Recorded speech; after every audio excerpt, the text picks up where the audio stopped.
Yes, sir. Yes, sir. Yes, sir. Top of the morning. You dig? Top of the morning. Get right into it. Delineation is a must. It has to happen. It's the natural thing, and nothing wrong with it. Everybody delineates. Why can't we? Hold on 1 second. Let's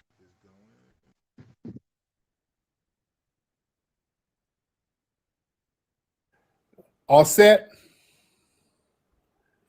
Miss All Set, hop on in, ma'am. Hey, Tariq. Hey, All Set, how are you? Wagwan. You're good. You're good. Now, how long you been here from Jamaica?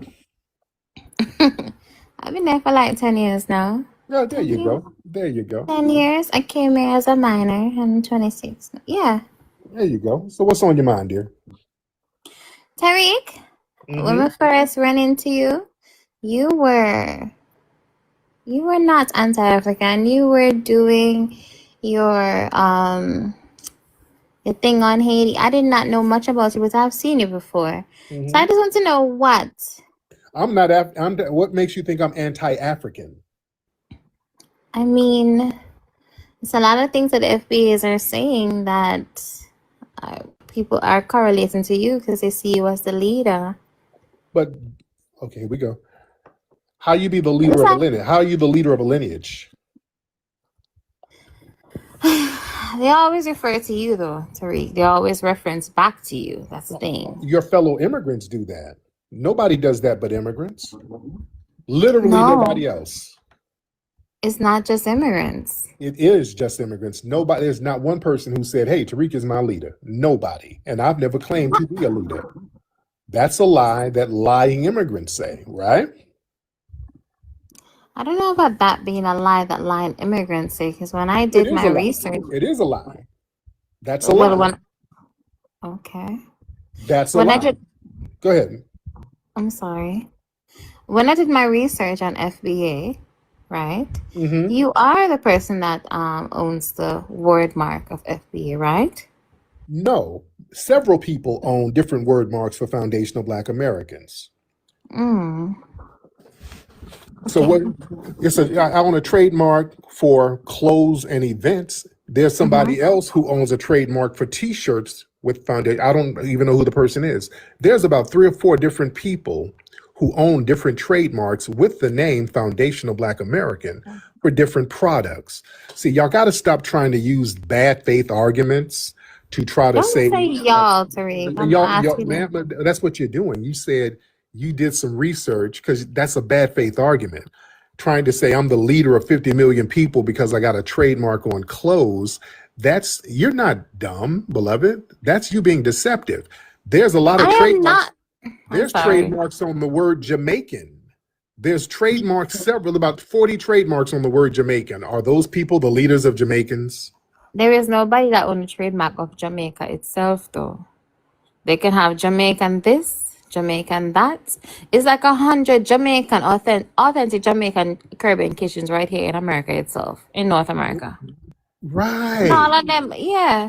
Right. That same thing. You just prove your own point. You just debunk yourself, dear. I don't have a trademark on the lineage. When you look up, you just debunk yourself, beloved. No, I did not. Because when you look up FBA, you show up as a #1 top. No, I don't. Yes. If you Google FBA, the Wikipedia comes up. There's so many articles on fire. If you look up FBA, there's an ABC News story that went international about foundational Black Americans. They didn't mention me once. FBA is not people who follow me. What you just said is not true, ma'am. That's not true. Even Wikipedia doesn't even mention me. Tariq, if you go on any type of Google source and you type in who is the head of FBA, Foundational Black America, it's going to show you as you trademarked it. Ma'am, there is no head of FBA. That's not ma'am, listen, no. Okay, go ahead. There is no head of FBA. If you type in who's the head of FBA, AI will probably say, hey, a bunch of lying tethers said Tariq. They'll probably just say what y'all been saying on social media, but there is no head of FBA, dear. Mm. How do you be the head of 50 million people? I mean, they have been ways. Now, and why do you want there to be a leader of a lineage so bad? Why are you so desperate? No, I'm not asking for a leader. I did not even know who FBA was until I came to TikTok. But you're so desperate to try to act like there's a leader. Are you trying to disrespect our lineage, trying to minimize it into some kind of group? Because it sounds like you're trying to minimize our lineage. Why are you trying to minimize our lineage? Not at all. I just go and base up what I've been learning on this app and what I've looked up. When I look at the FBA website, I mean, really, what you see now? Yeah, that's another thing. There's a website talking about our culture. yeah, There's nothing about that. There's literally nothing about that website that would tell you that there's a leader. In fact, it explicitly explains that there is no leadership. So how did you do research and you just skip past the site? Who is the owner? Okay, but who's the owner and the beneficiary of that website then, Tariq? I'm the owner of the site. Right.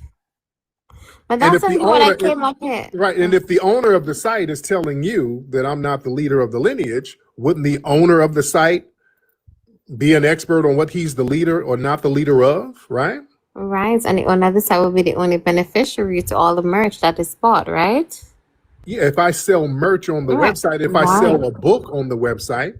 And nothing is wrong with that. But I want to ask you a main question. Now, hold on, let's unpack what you just said. The merch on the website is merch that I create and sell. There's other people who use the term foundational Black American. They sell their own merch on their own platforms. What's the point of that? Right. There's only one main website. Right. That's the website that explains what foundational Black American is culturally, just like the African American History Museum website. They tell you what African American history is. The person who owns that site don't own or the leader of African American culture, are they? No, but they're the top beneficiary of whatever sold, and that's cool, Terry. Whatever sold on that site, right? Whatever sold on that site, they're going to be the beneficiaries of whatever sold on the African American Museum site. So you kind of you're debunking yourself, beloved. You're debunking. I am not debunking. I'm asking you questions. That's into debunking. I'm not accusing you of anything. But yeah, you kind of said leader. You debunking yourself, which is good. Describe you as that. Yeah, which is good. You or again, the only people who do that are tethers, and tethers are known for lying, and that's why we delineate. That's kind of a good thing that they lie so much that makes people want to delineate even more, right? Okay. I hear you. Right. Okay. But let's talk about what I mainly wanted to ask you, Dr. Tariq, is about that statement that I've heard on several different panels that you made about them, the YT offering you a big bag. And I'm not saying this to be disingenuous. I want you to answer me. You're being disingenuous, but go ahead. I am not. Go ahead. I am not being disingenuous at all. It's called tether talk. I am not a tether. Yeah, you kind of are because you're being I am not. I don't tether to nothing that is of not my culture. So what do you think that I got? Okay, but let me finish, Joe. All right, let me finish. I don't know what you got. That's what I'm saying. Okay, let's go. You said, okay, all right. You said that they offered you a big bag, right? To talk shit and talk down on Black immigrants. You didn't say if you accepted it or not. So do you think I said they wanted me to come on television on Fox News? They offered me money to come on Fox News during election season to shit on immigrants, which I never did. You never see me on Fox News or any television show shitting on immigrants. I don't get around white people and talk about anybody Black like that. I don't do that. So I never did it. Have you seen me on TV shitting on immigrants? When I saw you on TV, you were upholding the Haitians, as far as I know. That's the first time I've seen you. I've done movies uplifting Haitian history. Right. Right. So yeah, that again debunks your narrative, right? I don't have a narrative, sir. I am You very brought new it to up. this. That's a narrative. You brought it up. So, all right. So Okay. I clearly didn't get no money. All right, So sir. why'd you bring Thank that you. up? Why'd you bring that up, dear? I had to ask you. You want me to go and ask somebody else? I have to ask you, the source. But sounds like you've been talking to Tethers and they've been just It saying doesn't shit. matter. No, you told me. Okay. It's settled. Got it. Thank you for having me. Yes, ma'am. Thank you so much. All right. Have a good night. Okay. Well, you watch these Tethers with their bad faith arguments. Yeah, that's a lie Tethers like to say. But Tariq said they offered him a bag. I think he took the bag. No, Fox wanted me to get on TV to shit on immigrants during election season one year. And I'm like, no, hell no. I don't do that. And never done that. I don't do that. I ain't gonna sit up there with no. I don't do that. If I got something to say, I just use my own platform to say what I have to say. Yeah, she was being disingenuous. And yeah, she tried to be sneaky. Yeah, I just let her debunk herself, and then she's tried to giggle it off. Bumba Clyde, I don't know. I'm just saying. I'm not accusing Bumba Clyde. See, this is what I'm saying, and y'all try that passive aggressive stuff. Now I'm just being cool. I'm chopping it up because I can handle. I'm used to that passive aggressive, deceptive tether shit. I'm used to it. But see, y'all do that stuff on other panels, and then they start lighting you up, and then y'all want to act like victims. Yeah, you keep lying, ma'am, and you keep getting debunked. I Googled and it says you're number one, Bumbleclaw.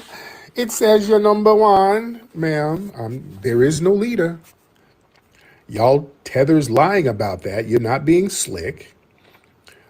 You're not going to remix our lineage. There is no leader. No matter how much you lie, no matter how much you try to be passive aggressive, no matter how you try to remix it, ain't no leader. And that's the powerful thing about delineation.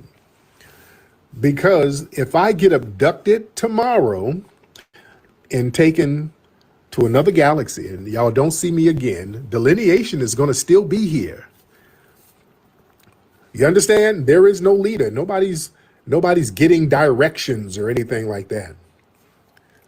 Yeah? Man. There is no leader, ladies and gentlemen. All right? Now, what the Tethers do, they like to repeat the lie so they can, and this is kind of a Fed thing, but the Feds like to do, it's called algorithm poisoning. And that's another thing. Some of these Tethers, even though they're habitual liars, some of them are working with these intelligence agencies. And what you do, you just keep repeating the lie over and over again so that it'll get in the algorithm. And if you just keep saying Tariq is the leader, and then you Google it, it'll pull some shit from different websites saying Tariq is the assumed leader just because, some Tethers lied, but doesn't matter. We got on the website, anybody saying that there's a leader of FBA or Foundation of Black Americans, they're being disingenuous. We've already covered that. So you can lie till you're blue in the face. That's not going to change anything. FBA is a lineage. There is no leader. There is no organization. Lying about it doesn't change that. Yeah? So yeah, we got all that covered. When there is stank on the streets, there's only one man who will bring the heat. Hey, Root Work Jones, why you got... Yo, the Black Receipt, hop on, brother. Peace and blessings, OG. How you doing? I'm good, man. How are you? I'm doing all right. I can't complain. I don't know what hubble bubble babble that Jamaican man was talking about, but hey, main thing that came to my mind was Miss Cleo. Calm me down. But Well, we saw all that line dancing we were doing around the country, the whole line dancing wave, us getting together, getting on the same page. That was symbolic. Crime is down massively all around the country. There has been a lot of generational healing. We have been looking out for each other, taking care of each other, having each other's back.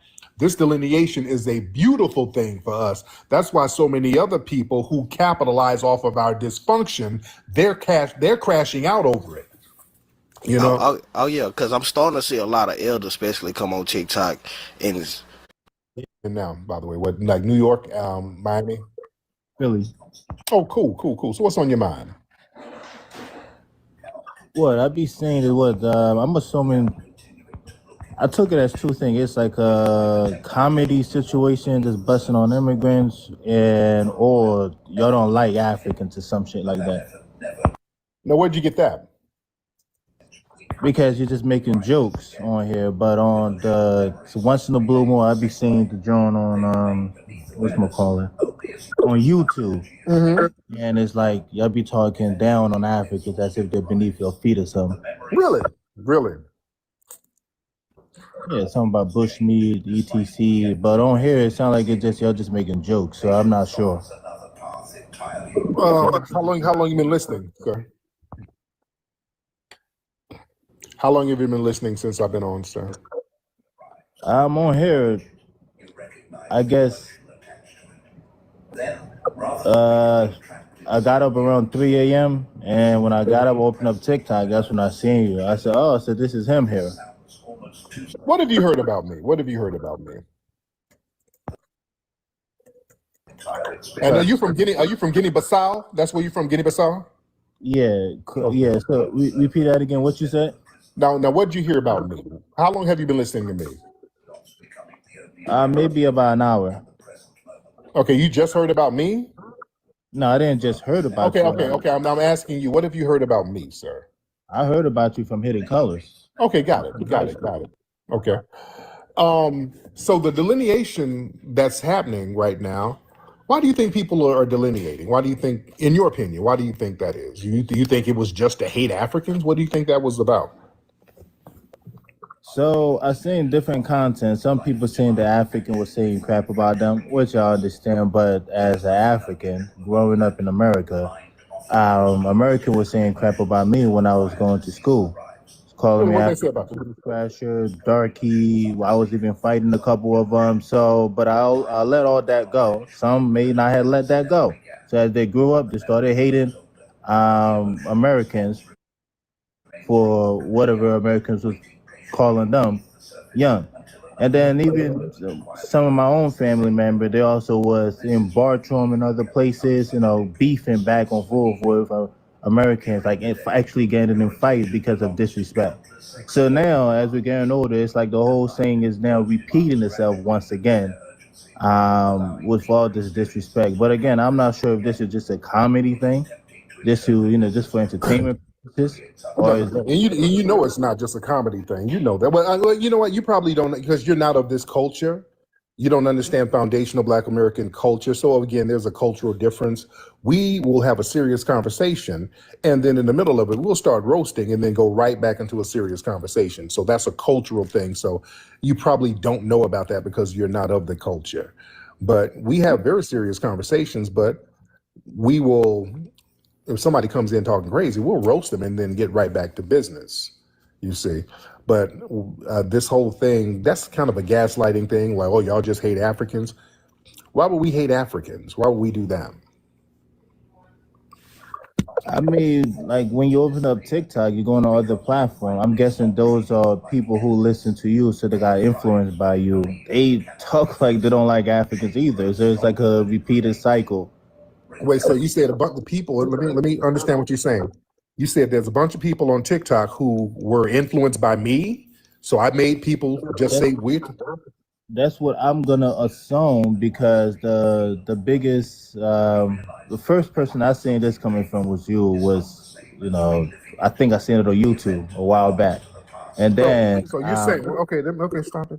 So you're saying these people can't think for themselves. So then you're saying Black Americans are just not that bright? I'm saying influencers could influence other people that's beneath them, that look up to them. That don't mean they can't think for themselves, but That's what you're saying. You're saying they can't think for themselves? Black people are dumb? Or they're dumber than you? Right now, what you're doing is you're putting words in my mouth that I never said. You said they're influenced by me. I don't know who the hell you're talking about. How do you know they're influenced by me?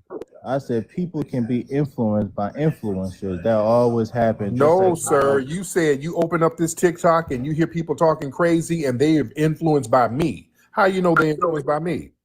I said, and I assume that they might be influenced by you because you're the only one that I seen a while back on YouTube pushing this. and you the main one that have like a large following base pushing this. So I just Pushing stated what? What am I pushing? this joke thing, and I support the whole foundational thing. Joke? What's the joke? What you mean? I'm the only one pushing a joke? What joke? No, African meat something, or we eat dirt, or what else do you say? I push that? Sir, you got people like Paul Mooney doing comedy routines clowning Africans 30 years ago. There's comics. Ari Spears got a comedy thing where he was clowning Africans 20 years ago. Comics do that, say little funny stuff. Richard Pryor was saying some funny shit about Africans in the 80s, sir. Yeah, I mean, if you're saying like once, all right, cool, we all could laugh about it. But if you're repeating it multiple times, over and over and over and over again, some people then gonna start catching on to it. They're gonna start doing it, and some people are gonna start taking this to the real world and start, disrespecting us in the real world. So you just do it consistently. I do. I mean, that's what it seemed like. Every time I open up TikTok, people talking about how Tyreek say this negative thing, that negative thing, blah, blah, blah, blah, blah. I'm not sure. No, you know what it is? It's called y'all being held accountable, because y'all come over here and you're West African, and for a long time, y'all have made pejorative comments about us. Y'all have insulted us, calling us Akatas, and done all types of weird stuff. And we let you get away with it for a long time. We didn't want to punch down. And I think y'all got entitled to think, since we ain't punching down, that's a green light for you to keep on doing slick stuff, talking about we're lazy, saying that we ain't got no culture, just saying little slick shit, doing little slick shit. And we just got tired of it, and we started making you accountable. So we haven't harmed you. We're not like over in your homeland. Y'all got all types of conflicts in your homeland right now. Yeah? We're not doing that. That's taken into the real world where they stomping you out over there in your homeland. You know, with the little civil wars going on over there. So we're not doing that. We're not harmed. We're just saying, hey, we are defining ourselves. And then when y'all come in our spaces lying and scamming, bringing that lying, scamming culture, you're just being held accountable. We're not letting y'all come over doing all that janky shit you were doing in your homeland, because y'all turn your homeland into a third world. We're not going to let you do that with us. Everything you do negative is going to be held accountable. You're not going to act ungrateful for all the things foundational Black Americans have done for you to help you get your ass over here. And you're going to show some respect. Does that make sense, sir? Yeah, that makes sense. But at least, can't you explain this better without the disrespect? But I'm assuming, since you said that's your culture, because that's not really a part of my culture with the disrespect. I know it's not. But yeah, a part of our culture, yeah, if you come in lying and on some bullshit, yeah, however we clown you is however we clown you. There's no rules of how you're going to get clowned. It's not disrespect, you getting a reaction that's conducive to your lying and scamming. You notice with me, I don't just be going in on people. I'm very respectful initially. Y'all like to call up here, lying, trolling, being on some stupid shit, and then you get clowned. Y'all come around these spaces and y'all act like foundational Black Americans are just beating up on you. Oh, I was just asking a question. I didn't know. I just wanted some answers. No, y'all go in these spaces saying little passive aggressive shit, lying on people, bullshitting around, and you get checked, and y'all don't like people checking you and making you accountable. That's the new norm, sir. All right? And also, I wanted to point out something. So I seen something on TikTok. I think I downloaded it, if I'm correct. It was an American bullying a Jamaican. I think it was Cali. I'm not sure where it was at, to be honest with you. And he was pretty much saying that he was foundational. He was an FBA, and he was bullying the Jamaican who just got out the car. The man didn't do anything to this man. He just started talking to him reckless. And I was like, oh boy, see, now this thing that was on social media is going to come in real life. And then we're going to start having this beef between Africans or Jamaicans and the Americans, because I think that's what would be the next step. Because. And what does that got to do with me? You don't know what it have to do with you. No. You're not here pushing any of these agendas. No, I ain't told nobody to go yell at no damn Jamaican. I never said you told them to go. Then what you Yeah, talking about? What did that got to do with me? but you're influencing people. Just I like didn't. I ain't never influenced nobody to go do. There's 50 million damn foundational Black Americans. Are we doing that? If that's the case, you're responsible for these West Africans who unalive Black women over here and then run back over there to Africa. That happened not too long ago down in Houston. Some damn dude from West Africa unalived a sister and they can't find him because he took his ass over back to Africa. So yeah, you're responsible for all the scams y'all people come over here and run on us. You're responsible for all the robberies and all the little janky stuff that West Africans come over here and do. If that's the case, so you need to be held accountable for that, sir. That has already spilled over into the streets. That's not just rhetoric.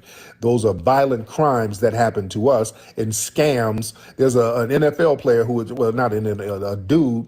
He ended up dead for some reason. I don't know what happened to him, but he had scammed a bunch of NFL players. He was Nigerian. So yeah, you got to be accountable for all the scams and the deceptive things and the violent things that people from your West African community do to us over here. We're going to do that. We don't harm you. We don't be doing shit to you. All right? Oh, he left? Okay, this guy left. Okay, I'm talking. He bounced, I guess. Okay, he didn't want to be responsible. Okay. Yeah, we're going to talk about that now. If I'm responsible for whatever 50 million people do, well, damn it, you're responsible for all your West African brethren. All right? You're going to be just as responsible, sir. Hell no, they don't work like that. Yeah, that's the thing with the tethers. If a Black American does something to you, oh, look at, oh, these FBA. Okay, if we're responsible for the actions of individual people who are 50 million deep, then you're going to be responsible. I don't want to hear all that. Well, it's just a handful of people. When y'all non-FBAs get on these podcasts, crapping on us, talking about dirty Black Americans and we ain't got no culture, then all of you are responsible for that. You're all responsible. I don't want to hear that. Well, that's just one person. They don't represent all of us. No, because y'all try to play that game with us. Nope, we're not doing that. Y'all don't want to take responsibility. No, we're not playing that game. Yeah, it's 50 million plus of us. Yeah, I'm not responsible for everybody. And everybody ain't dumb. People can see you, they see how you act, they see how you get down, and they act and treat you accordingly. They weren't influenced by me. You got people out here who's been dealing with hostile non-FBAs for a long time. You got Black people out here who are foundational Black Americans who had to stand in the snow, in the cold, while tethers drove by in cabs, not picking them up because of their tether discrimination. They have real lived experiences. You got people out here who've been scammed by these people. Yeah? You got people who've been undermined at their jobs by these people. They go and have nepotism. They become a manager somewhere, then hire everybody from their ethnic group. That's a real lived experience that foundational Black Americans live. They ain't got to be influenced by me. We ain't playing that game. We're looking out for our lineage just like you look out for yours. That's the new normal. See, what they want to do is try to center themselves all the time. What is this FBA? Is it all about waking up hating us? You ain't got nothing to hate, sir. We're not thinking about you. You crowbar yourselves in our spaces with your horse shit, and then you get checked. And you don't like being held accountable. That's the new norm. So running around next to us trying to play victim, that's their way to get proximity to us. Because they know they can't function without proximity to foundational Black Americans. That's what this is all about. You can't function without proximity to us. And we're giving you your space. Y'all kept telling us, remember? We work hard, nigga. We come here and we work hard. The white man helped us. You FBAs didn't do shit. I came with $2 and made a lot of money for myself. I got 3 jobs. I have a house with goats and I make money and there's no racism. You complain. You've been here for 400 years and live in the ghetto and the projects. You just have to work hard, nigga. It is no racism. You just don't want to work. You have to stop Hello. complaining about the white man. What's up, loving? Hello, hi. How are you? How are you doing? I'm good. How the hell? I didn't even let you up in here. Who let you in here? Maybe your ancestors, nigga. The fuck is you talking about? Okay. Like what? Okay, is this a ghost punk? What is this? You can use some ghost punk power? How do you get? You look like shit for real. I didn't let you up here, Miss Nigga. Now where are you from? Stop coming at me, Where are you from? nigglets. Like what's wrong with you? Where are you from, Mr. Miss Nigga? Nigglets? Okay, well, Mr. Nigglets. that's all right. Mr. Now, how long you been a punk? Mr. Nigglets, listen here. Watch your mouth. Listen Watch your mouth. Now, what you got? Okay, who let this punk up here? I didn't let this punk. Okay, good Lord, what was that? Okay, who let Miss Nigga up in here? I didn't invite this person in here. We got ghost punk spirits in here. All right, we got to rebuke that. We got ghosts allowing themselves to get. I didn't let that person in here. They just popped up. Hey, yo, and the thing is, like, a lot of those disgusting African tetherists be calling in my channel, my spaces, and I'd be like, and they sound just like that. They'd be like super aggressive, sound about like 17 through 22, just super aggressive, super disrespectful. And I'd be like, hey, ma'am, are you a woman? Like, they come way more aggressive than the musty men, the musty women of Africa. And I'd be like, yo, what's up? Hey, so you just invited yourself up just to say hurl a bunch of insults? You can imagine how they look. Like, you gotta know they scratching their booty. Straight gorillas. You feel me? You invited yourself. So, but we know what it is. It's EIC. It's ethnic inferiority complex. They know they can't outwit us. They know they can't out-educate us, and they know they can't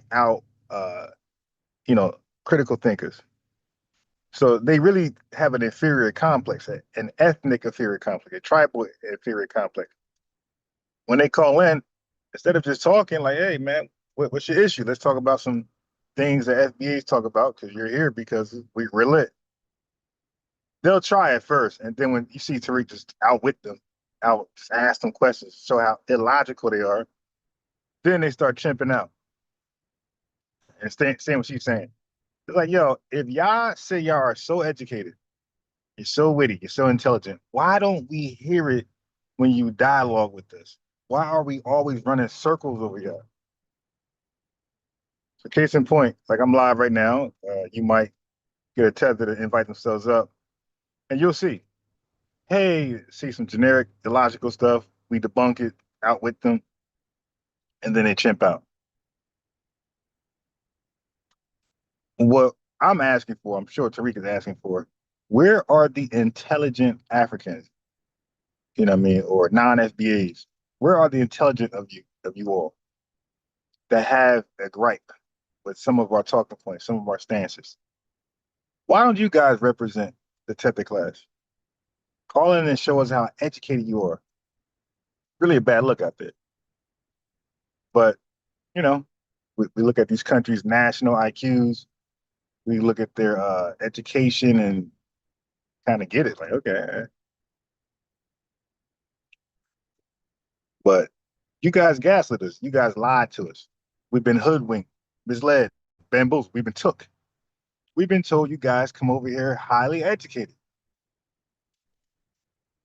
Haven't met one yet. Been taking lives on TikTok and YouTube for at least over 2 years. I haven't came across one intellectual African yet on these topics. All of them sound like her. Okay, we got a sassy ghost floating around. Boo, boo, boo. All right, come on, punk ghost. We need an exorcism. What the hell was that?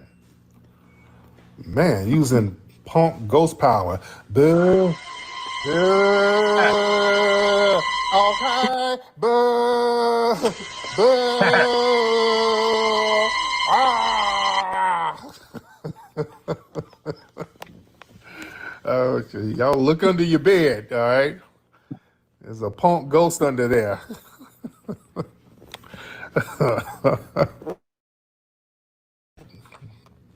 Oh, God. Watch out. It's going to be a ghost with some sheets, and there's going to be some bussy stains on the sheets. So be careful out here, guys. All right, I don't want us to get possessed. The ghost going to be... I see you, nigga. I see you. Come on. Oh, it's a punk ghost. Watch out, shit. Oh, goodness. All right, I done seen it all. A ghost punk come up in here. Oh, Lord. I like you, and I want you. I like you, and I want you right now. I like it. I want you. Lord. All right. Let me. Oh God, what's going on? I'm afraid. I don't like that. I don't like a ghost punk. I don't like an extraterrestrial punk coming in here. I don't like that. All right, we got to do something about the room. All right, we got to do something about the room, ladies and gentlemen. I do not like that at all. All right, let's hold on. We got to do a little. Can we do a little exorcism real quick? Hold on. I don't like that because I don't like weird punks coming in here. Let me do a quick. We got to do a ghost. There's something strange coming in this room. Who you gonna call? Who you gonna call? Ghost Bussy. When the big old punk in the neighborhood. Who you gonna call? Who you gonna call? Busters. Ghost Bussy. All right, there you go. All right, that's enough. Okay.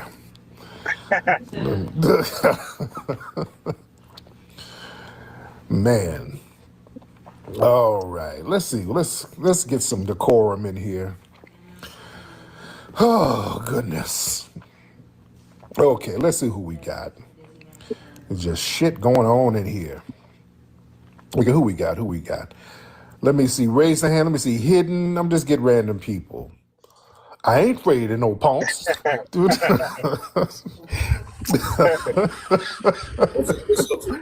What's up, Hidden? How you doing, brother?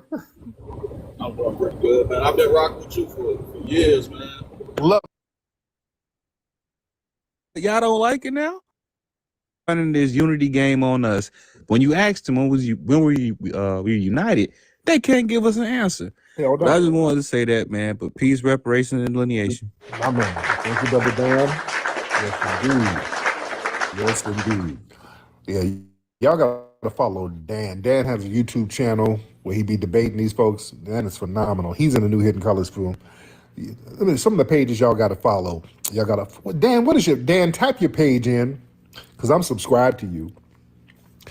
The mandatory pages y'all gotta follow on YouTube. Number one, me, Tariq Radio and Ism Radio, because I go back and forth. The Black Authority, Professor Black Truth, Dan's page, Black Alpha, Afro Elite. Who else? Love's World. Her joints are funny. Hell no. She's complete agent. She is a complete agent, yo. That woman is a complete agent. I think she got a tethered boyfriend, husband, something. Raise your hands. Raise your hands. What's up, Brother McCall? I see you, Brother McCall. Agent. All right. Raise your hands, ladies and gentlemen. Raise your hands. Yeah, that guy, he was in the chat room talking greasy, and now he ain't saying nothing. But somebody made a very good observation earlier.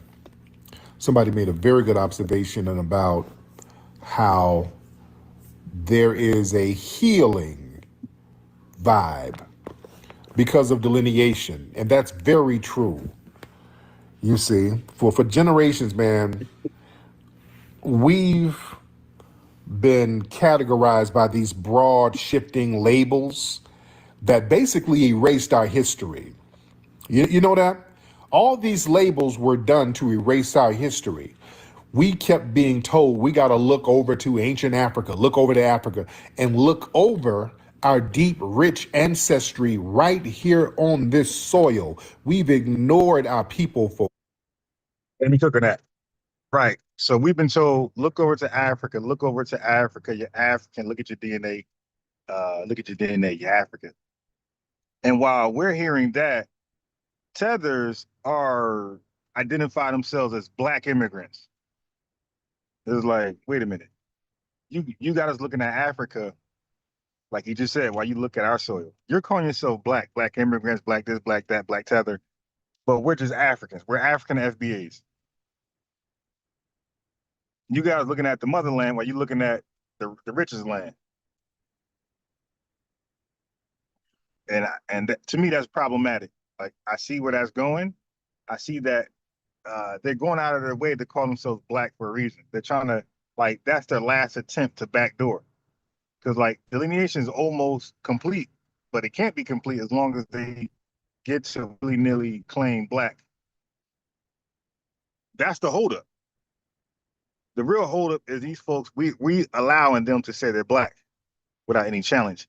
That's why when they tune in over here, any of my spaces, I like to ask, how are you black? And that one question to a black person shouldn't be hard. How are you black? That question to a black person, a true black person, should not be hard, should not be difficult. It's so difficult for them to answer. I got to give them the options. Okay, are you black racially? Are you black because your skin color? Or are you black ethnically / nationally? I gotta give them a multiple choices for their answer. If you just ask them how they black, they're gonna start babbling. And whatever comes to mind, they think it makes sense. So then they'll say they are black. So the first thing they'll do is say they're black racially. So I go into, okay, so who made you black racially? And then, believe it or not, damn near all of them will say the white man. So I'm like, well, damn. So the white man get to determine what you are? Like, but then they'll tell us that we're aligned up with supremacists. It's like, yo, so the whitey man said you're something, so you're that. So what were you before the whitey man said you were that? And then you get to, in an awkward silence. So it's like, okay, well, do you know what year whitey man established that you guys are awkwardly black as a racial classification? Do you know what year? Of course, they get quiet. A little tiny fraction of them might lie, but I'll say no, it's 1977. Okay, and even see that's when it was established in our country. It wasn't established in Jamaica or Haiti or Africa, so it wasn't like a big memo, some Batman sign went out. You tethers are now black racially. No, that's something that they came to learn as they came over here when they check a box. So they were never told to live like a black American. They were never told they gotta study black American history or not like that. They were just told that if you want resources, if you want food and shelter and some type of college admissions, whatever they got, scholarships, check this box. Check the box that says black, African, American. That's it. They were never told, this, you got to behave like a black American. You have to wear a do-rag over your eyebrows and wear that old Memphis Bleak hat fitted over your do-rag. You got to wear that style with baggy jeans and big boots and a jersey that got 3 numbers on it. 747. Like, that was never told to them. That was something that they end up doing. So when they came here, they just checked the box, black or African American. They never, pretended at that time. They just checked the box for resources to survive over here. Then after a while, they're checking that box so often, begging, checking that box so often, then they start to kind of lie to themselves and believe that they're actually black or African American. Right. So I'll ask them before 1977, you couldn't have been black racially. So were you black before 1977? They'll say yes. So now we'll scratch off racially. We know there was no black racial classification before 1977. So you were not black racially. Okay, so there's two left. So the next one would be as a descriptor, an adjective to describe your skin color. So then you'll say, hey, were you black? So were you black? You couldn't be black racially before 1977. So were you black because of your skin color? So a lot of them will say, yeah, yeah, yeah, yeah. Then I got some type of deodorant, like yeah. So now you're black skin color. Okay, cool. So who was the one calling you black because of your skin color? Back to the white T man. Like, God damn. So you only black because the white T man said so. So white T man said your skin color is black, so now you're black. Yeah, y'all give too much reverence to white T people. Like, we don't do that, yo. Like the real black people, we don't. The white T man said we're this or we're that. Nah, we're like normally against whatever the white T man is for. Sometimes to our own demise. That's how anti like philosophical we are to the white man thinking. You dig, to the whitey man. So okay, so your skin is dark. The white man, you're claiming the white T man said your skin is dark, so therefore you're the dark people. You're the black people. So you're gonna drop your African tribes, drop your African countries. That you're no longer Ghanaian. You're no longer Burkina Bay, Burkina Faso. Now all of a sudden you're black because the white T man said, look at his skin is dark. Okay. Let's go with that logic. If you're black because your skin is black, I'm black, but my skin is not black. How am I black? I'm black, but my skin is not black. So in which way I'm black? And this is where you'll get the crickets from every last one of them. Oh, so you're not so you're not black because your skin is dark. So you're black another way, right? Okay, obviously. The average Chinese black American is not jet black dark skin. Actually, our brown skin ain't even dark skin. Like who we'll call somebody dark skin amongst our lineage, and they're not dark skinned compared to Africans. They're actually light skinned. If they go to Africa, they'll be called a white man. So our dark is nowhere near the dark we see in Haiti and Jamaica and Africa. Like that's black, like black skin. Like these guys are dark as hell. Okay, so we're black and it's not skin based. So it's like, all right, okay. So how are we black? So we're not black because our skin is jet dark because that's not us. We're not black because there's a racial classification because we were using black before the racial classification. So it's like, so what makes a foundation black American? What makes a native black American black? Being that we're not jet dark, they're not gonna know.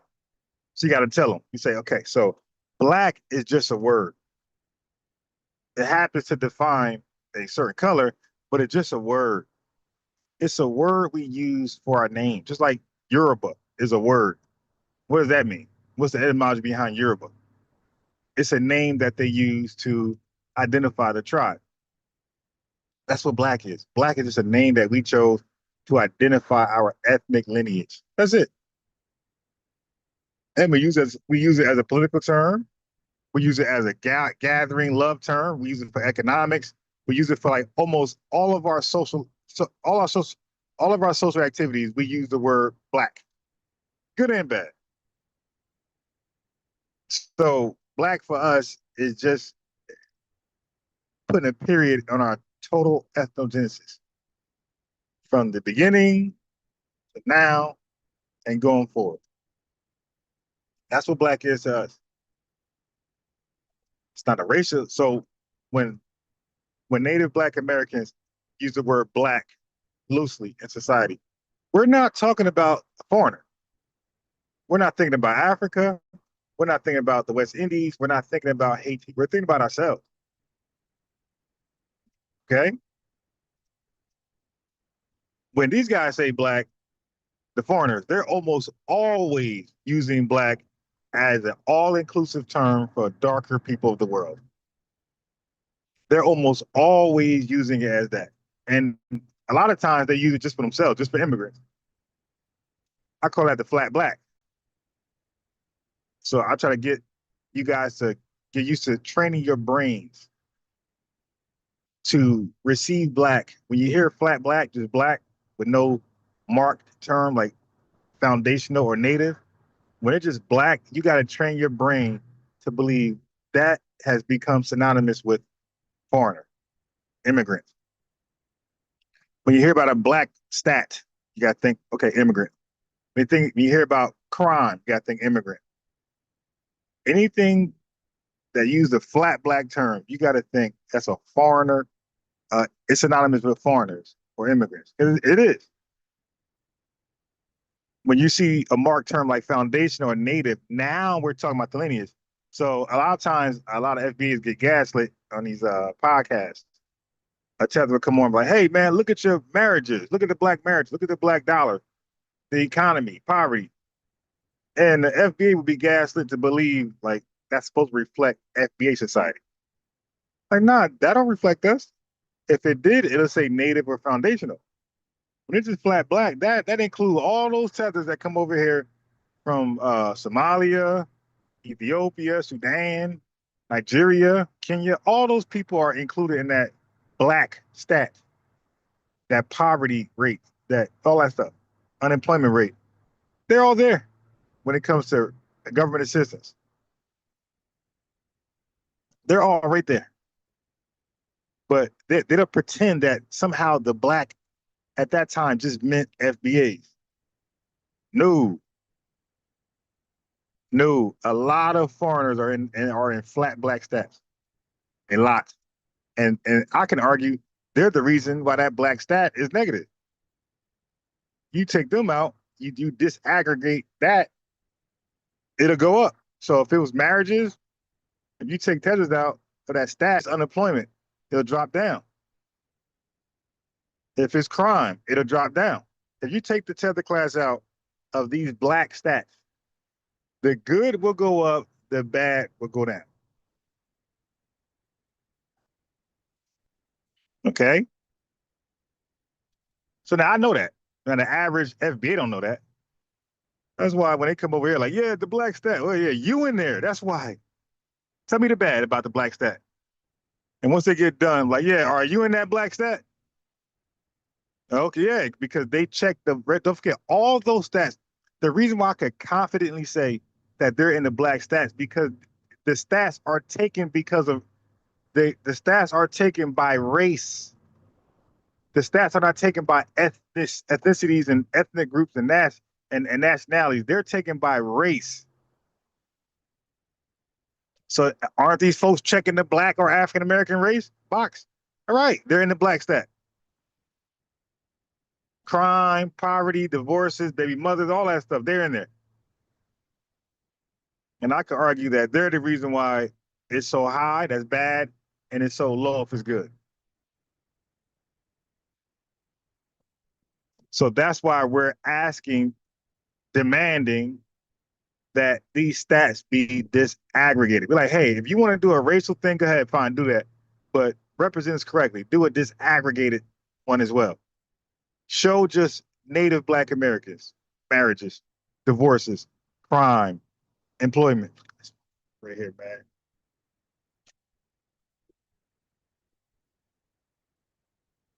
You dig? Show success, all that stuff. Just foundation Black Americans. That's it. Don't include foreigners. And that is called disaggregation. But it comes after delineation. You got to delineate first. And we can never probably delineate letting them call themselves Black. Got to keep asking, how are you Black? And you'll see that, like, they have perverted the word Black. Like, they have MOLESTED.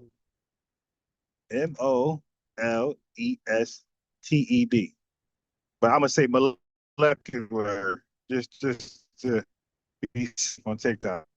The word Black, spread it in peanut butter across, as a finesse word. Oh, we black people need to get together. Oh, we black. Like this is just a laughing joke to them. A finesse. Oh, we got to buy black. Okay, this is the new finesse. Use black. Oh, be black people, black immigrants, black this, black that. Like yo, ain't nothing about y'all black other than your skin. Nothing about y'all black. So I reject and resent that word being applied to them like that. Okay, you are whatever your flag say you are. So when we use black two ways. Well, and originally two ways. We use it as a nationality. Even though we were American citizens, we were not being treated like American citizens. So black became like the who we are, ethnically and our nationality. Because in the beginning, we were not using black with American. We were not going around saying we're black American. In like the 30s and 60s, we were going around saying we're black, just black. The American wasn't there yet. We were just saying we're black people, black love, black man, black woman. I'm black, I'm proud. Nah, I'm black American and proud. Dr. King said I'm black and beautiful. Nah, I'm black American and beautiful. So black was by itself for a long time. We only started to use American. You know what's crazy? We started to put American there to delineate way back then. So we were delineating without knowing that. A lot of Africans checking that black or African American box, we started to put American at the end of our black. Hey, black Americans. But if y'all can recall, at one time we just said the black people, the blacks. The American word wasn't there. Then we put it there to delineate, but we did it like subconsciously. We were subconsciously delineating, not knowing. But we was putting American there to show that we're not, don't confuse us with an immigrant, somebody who just got here yesterday.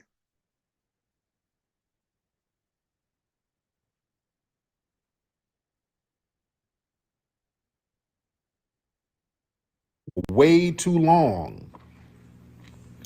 You understand? So the foundation of Black American delineation, that heals the trauma of historical severance by moving identity away from this generalized color classification and rooting it firmly in lineage. So that allows us to trace our existence not to some ambiguous starting point, but directly to the ancestors who survived and adapted and built the United States.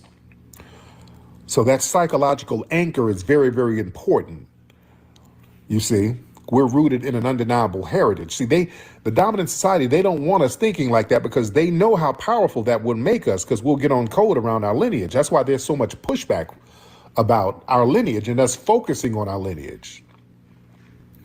You see, because the name of the game was them to try to make us feel like perpetual outsiders. No, we ain't no damn outsiders. We're the architects of this joint. See, the core wound of the historic narrative, ladies and gentlemen, is the framing of us as perpetual marginalized outsiders or just sideline beneficiaries of the American project. When we look at it from the framework of us being foundational Black Americans, that shifts that whole posture. See, we emphasize that word foundational. That's that foundational word that's whooping everybody's ass. One word. Neely Fuller talked about how powerful words are. We got to choose words carefully. That word foundational has a foot in that ass because you can't remix, you can't get around that. That one word, ladies and gentlemen, that's the word that they can't get around. When you say foundational, you hear from the beginning, the longest, the firmest, not moved. No other people can really say that. You see, nobody can claim to be foundational but us, family. That's the thing. That's why it's whooping their ass so much. That's why they hate the word foundational. Nobody else can claim it. You dig? Most of the white people, they're Ellis Islanders. They can't even claim it. That's why they try to do the heritage thing. You see? That's what that's unique to us, just the term foundational to this nation. Yeah? That's power. And they know it. And we can prove it. That's what I'm saying. When you go to them cemeteries and point to them damn tombstones, yeah, that's undeniable. That you can't argue with that. That is foundational. When you go to tombstones in the 1800s, 1700s, sometimes 1600s, that you can't get more foundational than that, and we still here. That's the thing. That's the power. No,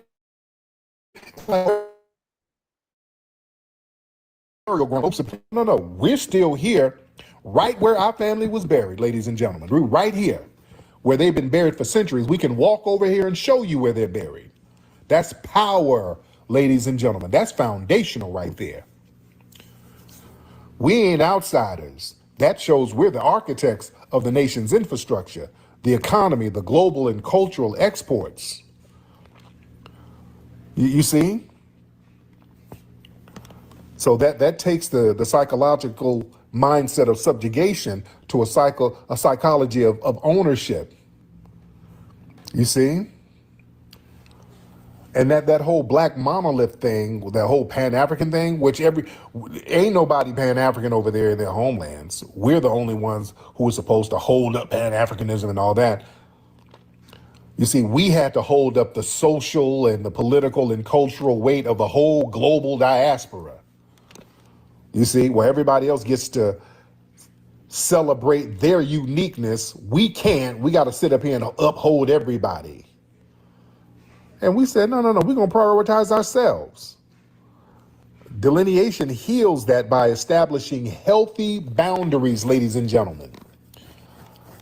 That acknowledges that sharing a phenotype don't mean sharing a history. So allowing us to advocate for our specific unique interest and not being guilted about it, no, that's healing right there. Because now the brother hit it right on the money. There's a healing energy because now we're not exhausting ourselves for everybody and just getting run down. That's our problem. We've been getting battered and bruised, helping every damn body, and it ain't been reciprocated. You understand? We've been helping everybody and don't nobody reciprocate. We just stumbling around punch drunk all the time. Now we're putting that energy into ourselves. That's where the healing spirit and energy is coming from. I'm telling you, this delineation is powerful. We're healing ourselves. We're healing traumatic wounds and generational wounds because of it. That's why different age groups all clicked in. You got kids understanding foundational Black American lineage. Children, they understand it. Our teenagers, they understand it. It's all on social media. Our elders get it. The elders understand it. All of us from different age groups. That's the thing that makes it powerful. And that's the thing that the J. Edgar Hoovers, that's what they never wanted. They always wanted to keep us split up based on religion, age, all that stuff. They always feared all of us getting on code with each other, regardless of age, fraternity affiliation, socioeconomic affiliation. All of us from different walks of life are getting on code around our foundational Black American lineage. That's scary to people who want to keep us subjugated because, see, we are healing ourselves. That's extremely powerful. You see? And the thing is, man, the unique cultural behaviors and family structures and the linguistic patterns of foundational Black Americans, they would always pathologize our culture as, quote, broken versions of the standard American culture. You know what I'm saying? They always make it seem like we're doing some kind of bastardized version of, quote unquote, American culture. When we put it in the correct foundational Black American framework, it heals that by reframing those cultural markers as our unique innovation of survival. We are the culture of America all day, all night. We're not a sideline of the culture. We are the culture, ladies and gentlemen. Everything that is constructive about American culture has our fingerprints on it. That's a reality. You understand? And this thing where they try to put this lost motherland trauma on us. You dig? No.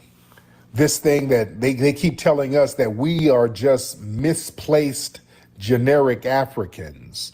So we're just missing something if we just go back to Mama Africa and all that.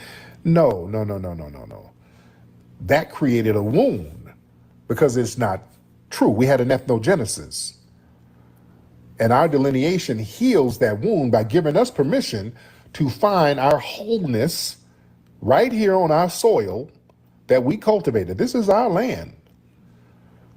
You understand? So we ain't got to bridge no impossible centuries old gap that's not put on nobody else. No other person is told, well, if you don't identify with this location over here that you ain't had no connection with for half a damn millennia, but then you ain't whole. Nobody puts that kind of weird shit on nobody else but us. And we're saying no, we're rejecting that because it's bullshit.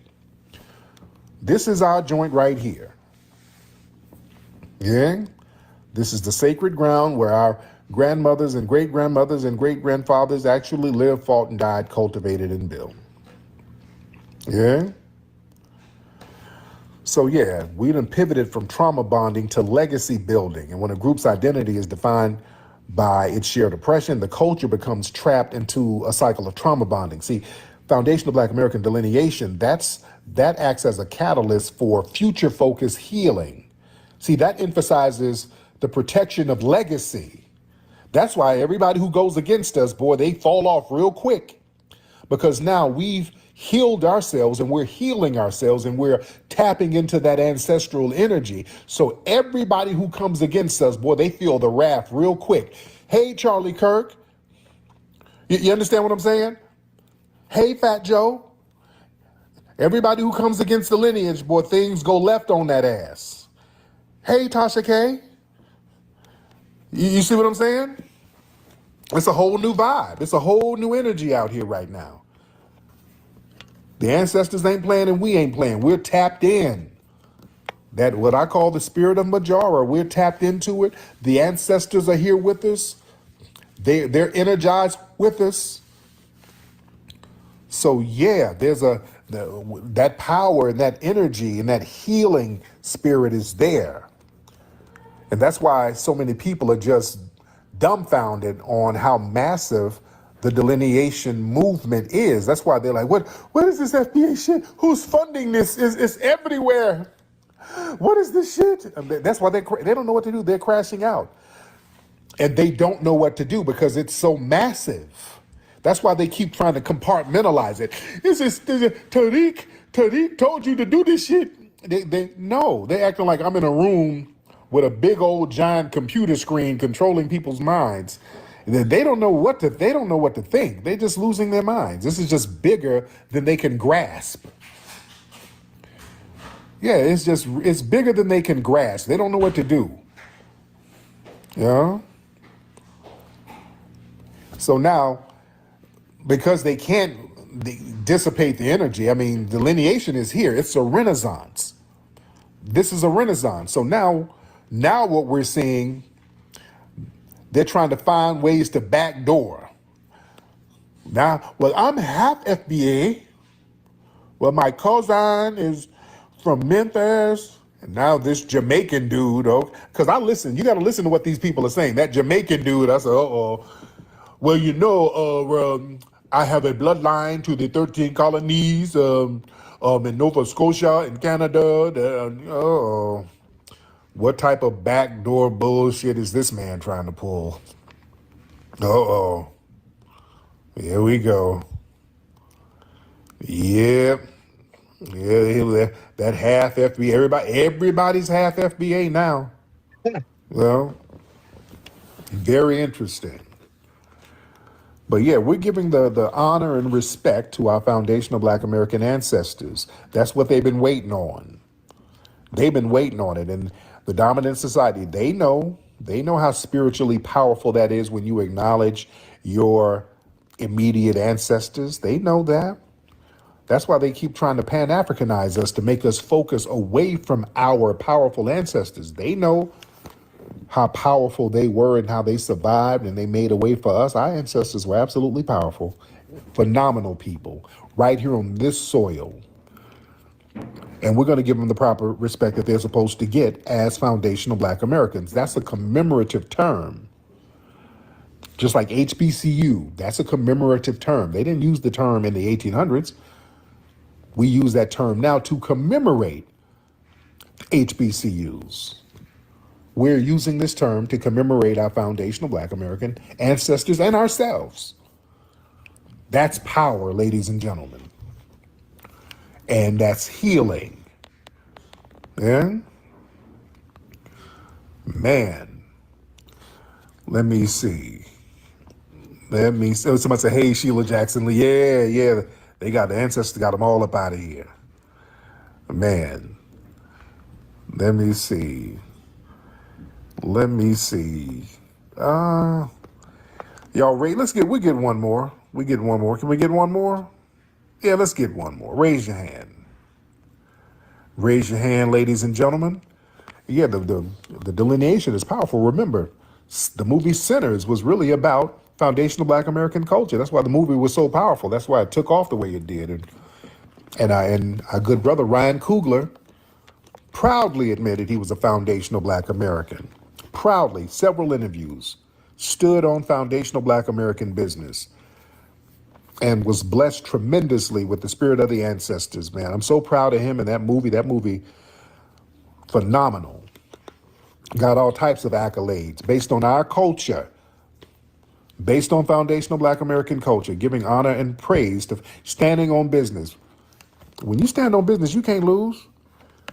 That's why I don't worry about all these naysayers or these people lying about me and crying about me all the time. Yeah, that means it's working. Yeah, when you are lying and all that, those are evil spirits. Yeah, those evil spirits don't affect us. We're blessed and wrapped in ancestral righteousness. Our people, our foundational Black American ancestors were righteous ass people. You understand? I grew up down in Alabama. You understand what I'm saying? With some OG FBAs. You cannot tell me those FBA sisters, those old FBA women down there in the South, you can't tell me these were not angelic beings. There's something angelic about those women, in particular, those FBA women in the South, those grandmothers and those aunts. Even as a kid, I knew there was something angelic and spiritually captivating about those women. The way they would operate in the community and hold the community together. You understand? Healing everybody. They would literally heal people. You got sick, those women would heal your ass. You know what I'm saying? Those women had power. And there are no other women on the planet like them. That's one. There's no other women, nowhere even close to them old foundational Black American women, them old FBA women that we grew up with. Nothing like that. Nowhere. You know what I'm saying? That's why when you say the African, no disrespect to African, them African women don't have that same spirit. No disrespect at all. I got them encountered African women and Caribbean women. A lot of them women are very mean spirited. Not to be. You heard the one demon that called in earlier. Hey, Tariq, hey, aggressive as hell, like 17, 20, in between 17 years, 22 years. Tariq, like a demon. Tariq. What kind of spirit is that? Not all of them. Shit, they ain't got the same energy as them FBA women. Them old school sisters, they ain't on. I've seen them old school FBA women like literally just take care of the whole community. Hmm? You know what I'm saying? I don't see other women from other groups do that. Even if you don't have much, you'll make sure everybody's fed. If somebody's hungry, ain't nobody gonna go hungry. Ain't nobody gonna be. You just make sure everybody was good, dude. I grew up with those kind of women. I ain't never seen nothing like that nowhere else. Y'all know, especially my Gen X's,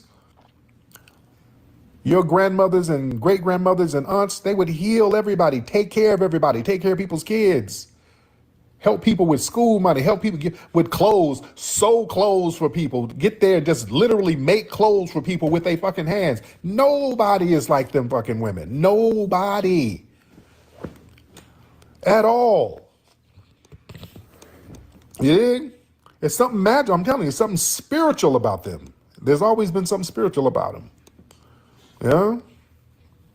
Yeah, making them quilts and man. Yeah, I knew, even then I knew something was spiritual about them. Even then I knew. Yeah? Yeah, bake sales, rent parties. Yeah, they were the fuel behind the civil rights movement. Those sisters were feeding people. That's why, come on now, people leave that out of the civil rights movement, how those FBA sisters were feeding the freedom riders and all those people and taking care of folks and making sure they were good and letting them stay in their homes. My family down there near Selma was doing that. That's my family. I'm telling you, my family was doing all that stuff. Them church mothers. That's why when folks come over and disrespect and you're a foreigner, oh no, oh no, no. No, you don't. That's why I'm hell on tethers when they show disrespect. Because I done grew up with those women who helped get your stupid ass rights to help get you over here. You know what I'm saying? That's why I take it real personally. You understand? I grew up down there in the heart of the civil rights movement. I grew up, these are my family members. You know? So a tether ain't gonna bring their ass over here saying nothing slick. You're not gonna be talking crazy about these people? Like, oh yeah, you niggas got bit by dogs there. Y'all remember Revenue and people like that would say little slick shit like that? Yeah, you wouldn't be over here if it weren't for those folks standing on business, looking out for the community and fighting for your civil rights and feeding the civil rights workers. And yeah, you don't get to say nothing at all. I don't play with these people at all. That's why they're mad at me, because I don't play with them and I don't give a shit who don't like it. But you made it in colors. I don't give a shit what I made. You ain't gonna be disrespectful. Now you seeping over into my family. Well, no. You're not gonna do that at all. You're not gonna say shit about no foundational Black American. That's why I check all of them. The Myron Gaines. Oh no. No, you're not gonna come over from a country where you are washing your hair in cow piss and say anything about the people here, especially our civil rights icons. And no, you're not gonna do that. No. The shit that we had to do and go through, and then you're gonna show disrespect. I would be disrespectful to my ancestors letting your bitch ass do that. You know what I'm saying? I'm not going to do that. I would let them down. I would let down the spirit of A.G. Gaston. I knew A.G. Gaston. I went to his boys club. He was one of the brothers funding a lot of the civil rights stuff. He was helping get Dr. King out of jail and all those people. He was helping desegregate a lot of things out there in Birmingham and Alabama. You see? Yeah, I'm not going to let you disrespect these people. No. Yeah, it's going to be, not only you going to respect them, you're going to respect us. You see? You're going to respect all of us. Y'all not going to be talking crazy. All that Akata and, man, you musty tether. And then you want to act like you being victimized, like you being bullied. Ain't nobody doing shit to you. You ain't going to come and talk crazy. Y'all not going to talk crazy. That's just the new norm. And people are just not used to being held accountable by us. They're not used to being held accountable. And listen, tethers, again, when I do my lives and I bring y'all up, I'm always respectful.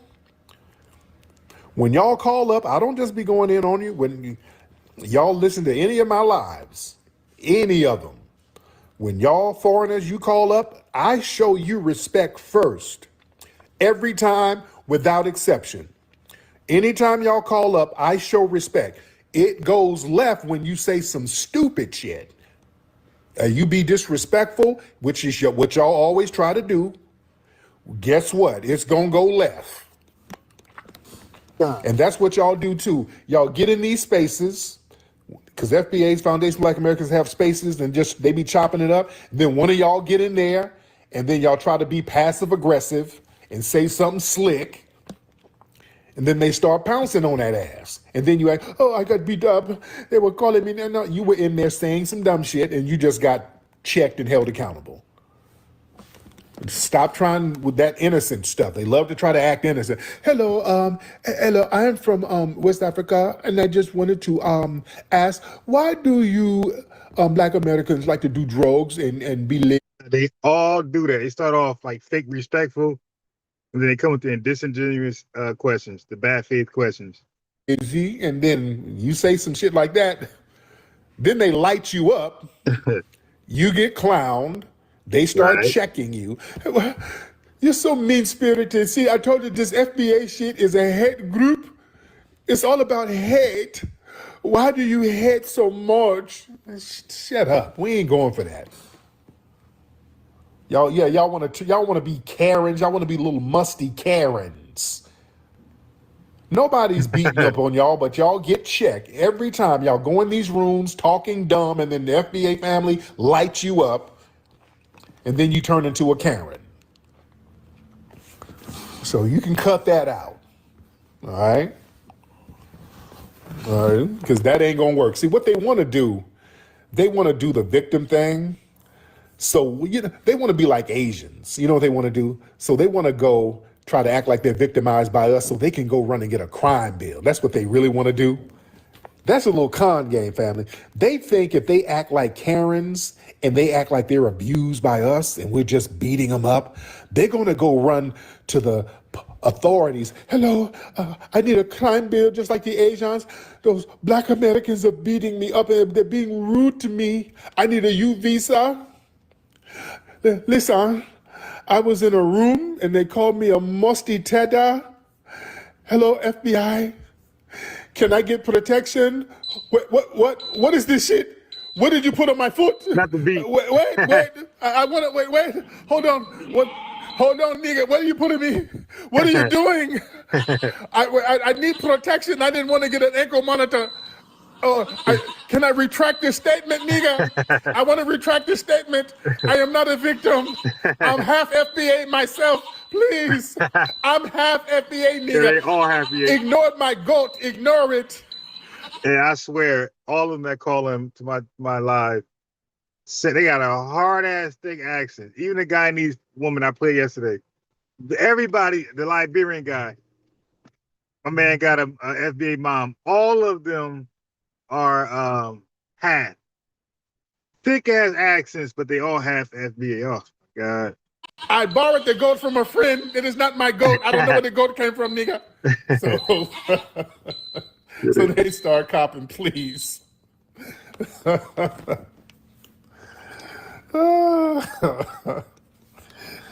Lord, this ain't gonna go like they think it's gonna go.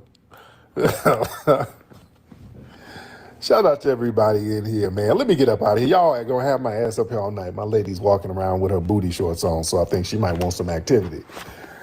Anyway, ladies and gentlemen, let me get out of here. Go to hiddenhistorymuseum.com, ladies and gentlemen, hiddenhistorymuseum.com. All right. Make a contribution to the Hidden History Museum. Also, go get your Rootwork deodorant at rootworkstyle.com, ladies and gentlemen. Love y'all, family. Y'all be good. Electric Root Work. Yeah, that's my song right here. Electric Root Work.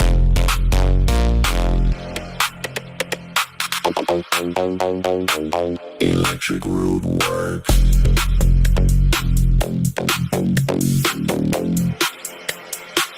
Electric Root Work. Electric Root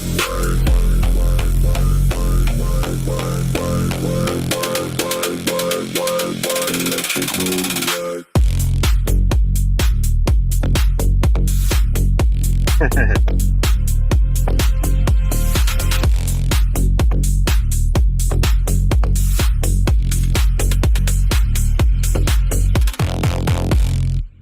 That's my song right there, man. It's cosplaying to the outside of this store. Nationals of Somalia, South Sudan, Cameroon, and Ethiopia living in the country. further tightening humanitarian immigration protections.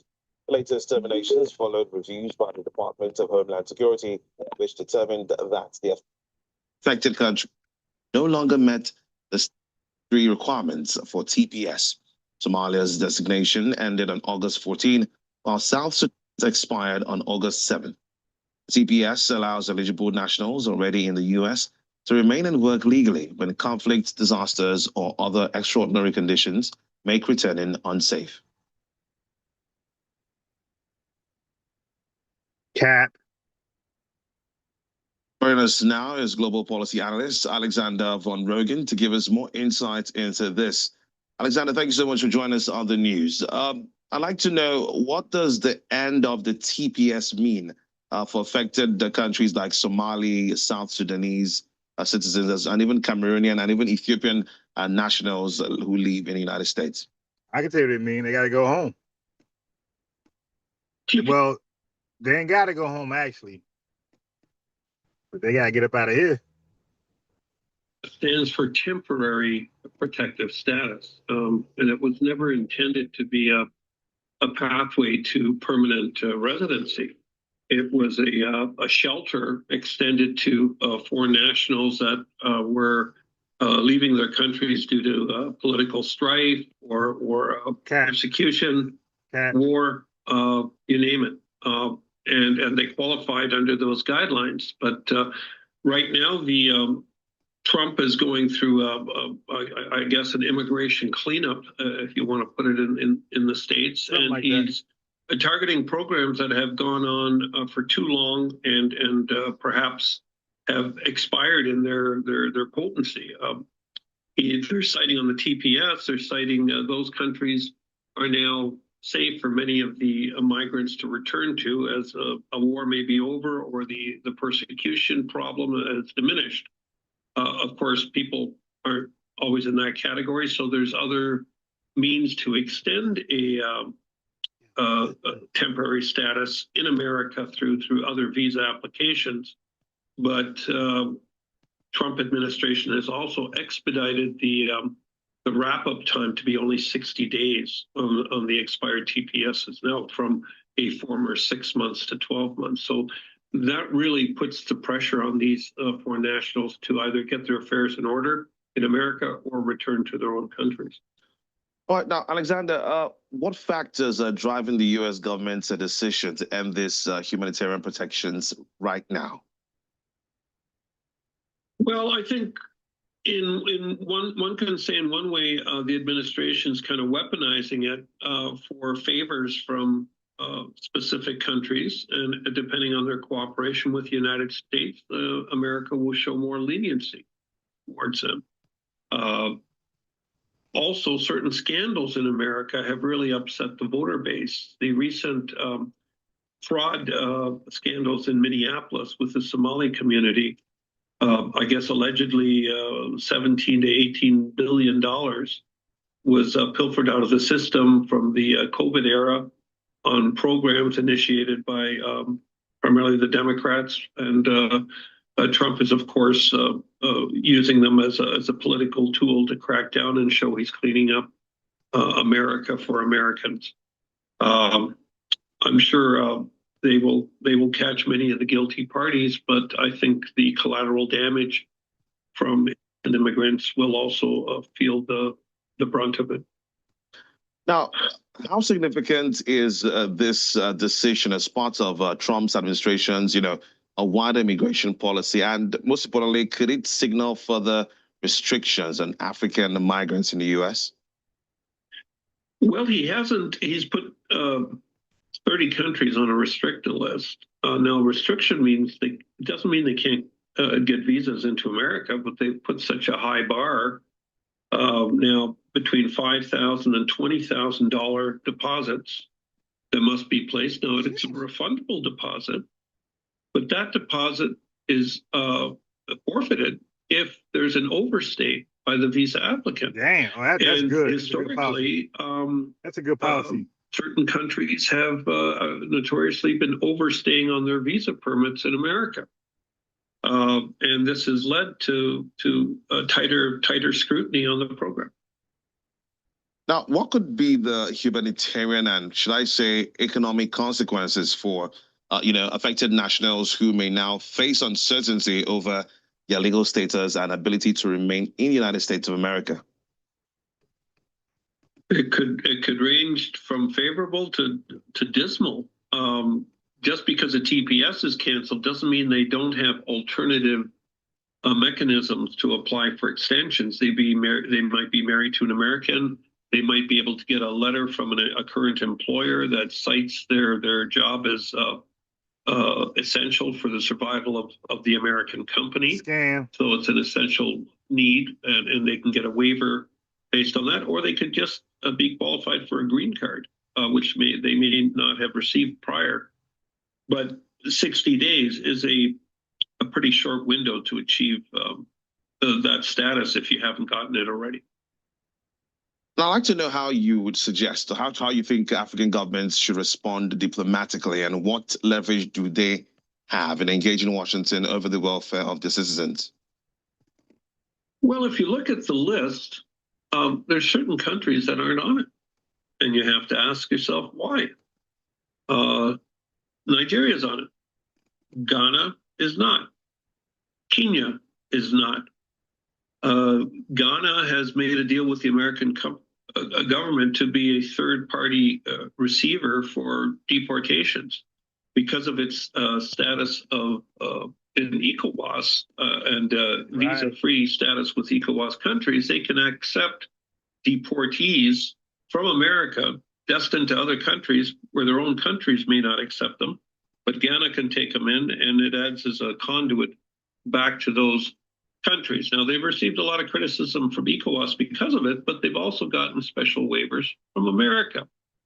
Kenya, on the other hand, much like Nigeria, has a high percentage of overstays with its citizens visiting America. I can tell you it's about 9.5% on the average, whereas Nigerians are about 11% on student visas and about 6% on business. So they're about the same. Kenya, however, has a military relationship with America through Camp Simba, which they're now expanding, investing another $70 million. And they act as a security conduit in Eastern Africa, particularly, especially towards the north, and for drone surveillance and operations. So they've kind of bought their way out of these visa restrictions. All right. You ask if the rest of Africa can do it. I would say it's going to end up being more comprehensive trade deals with the U.S., which will lighten restrictions on the other side. Keep in mind, security is the top priority here. If a country has porous borders and poor security with biometric controls, say in their passports, America is going to be much more scrutinizing letting people in without being able to truly verify who these parties are. All right, Global Affairs analyst Alexander Von Rugen, thank you so much for your time on the news. My pleasure as always. Good evening.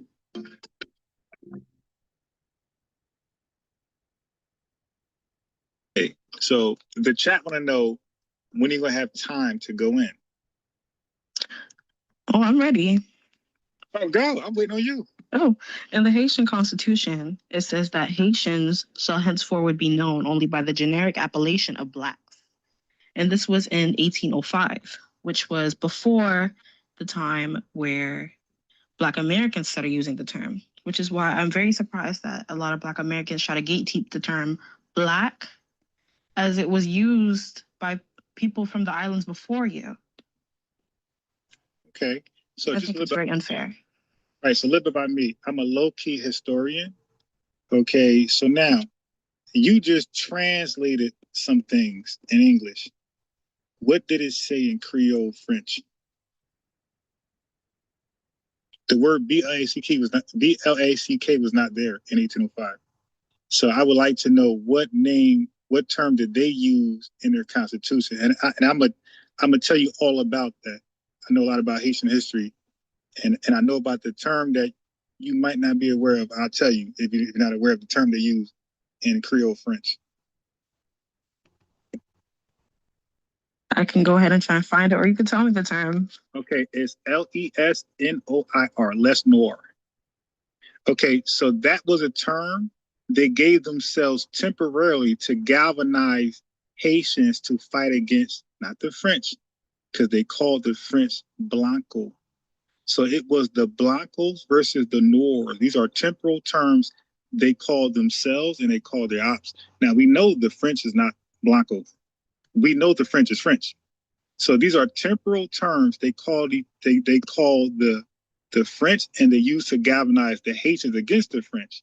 Okay, so this was used during war only.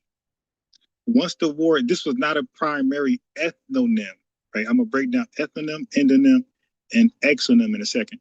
So this was a term they used to galvanize each other as like a nickname, a temporary nickname for war. Once the war ended, I think 2 years it lasted. After that, Dessalines said, "We are the Haitians." So that was the primary endonym, ethnonym that they gave the Haitians. That's their primary name we ever known them by, not Les Noir. They never called themselves Les Noir in their social lives. Hey, my Les Noir brother. They never said that, or my Noir, but they never said that. That was a term they like, let's go fight. Like how we would say, come on, warriors, let's go fight. We call each other warriors, any galvanizing terms to get each other to fight. You know, so that was a galvanizing war term they used for each other's. That was not a primary ethnonym. Ethnonym is the actual name you use to call yourself on a day-to-day basis, globally, nationally, internally. And they made it up. They called themselves that. That's an endonym. That's a name within the group. Okay, but that was not their primary term. And guess what? It's noir. It's not black. My argument is literally BLACK. So Haitians aren't BLACK. They are noir. And noir, again, in French, is a galvanizing term that was only used for war.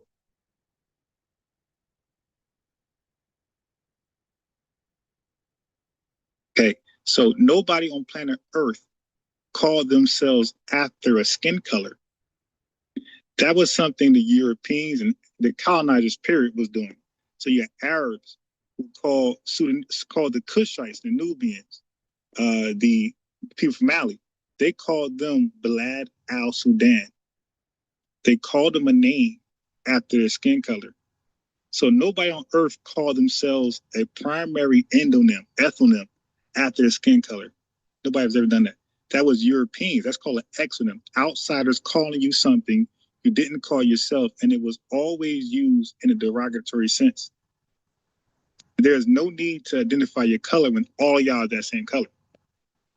So Europeans and other lighter people seen dark-skinned people, they seen their skin as inferior. That's why they made highlight of their skin color. So you have Europeans who call people of dark hue negro. And that came with inferiority, and it had slave connotations to it. So you're saying that noir was specifically used during the war, right? Yep, that's it. Again, you said that I translated it. Noir means black. Same way. They also use neg, which also means black. Wait, hold on. So now here's the thing. Meaning something, and like, for example, a four-legged feline, a cat means four-legged feline. But we don't go around saying, hey, look at that. We don't go around saying, look at that instrument on four wheels and an engine that, no, I'm getting to my instrument with gas and no, we say car. So we don't identify people by the meaning of a word. We define people by the word. So if neg and war means black, then what does black mean? Because Black Americans, we don't say neg or noir, we say black. Exactly. You guys primarily speak English. No. So you wouldn't use the term neg or noir. You would specifically say black. Because that's what it means in English. I got you. But wouldn't black have a definition? Exactly. The definition is of your skin color. You are black. No.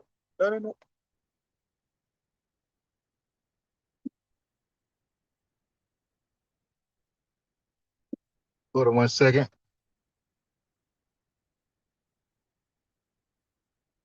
One second. I gotta back it up a little bit.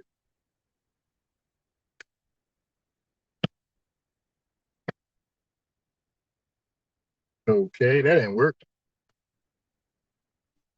So nobody on planet Earth called themselves after it. One second, I'll make it a little louder. It's not loud.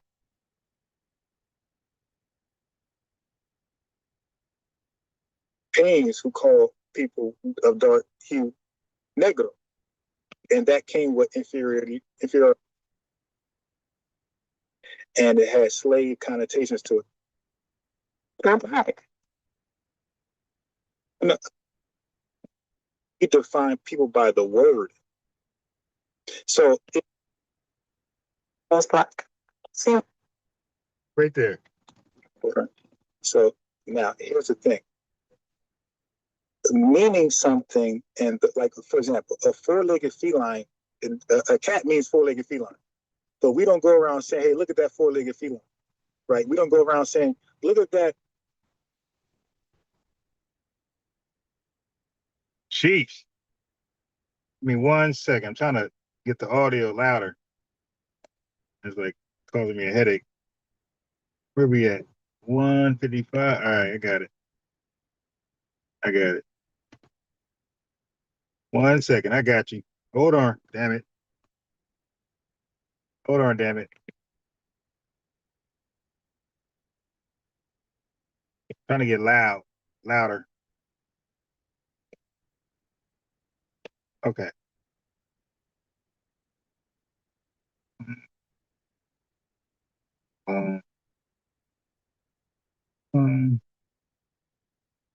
It might be louder now.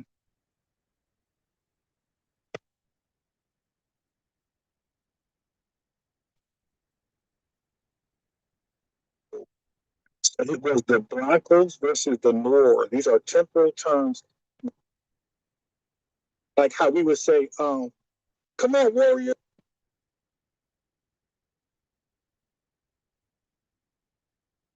Earth called themselves a primary endonym, ethnonym, after the skin color. Exactly. The definition is of your skin color. You are black. No.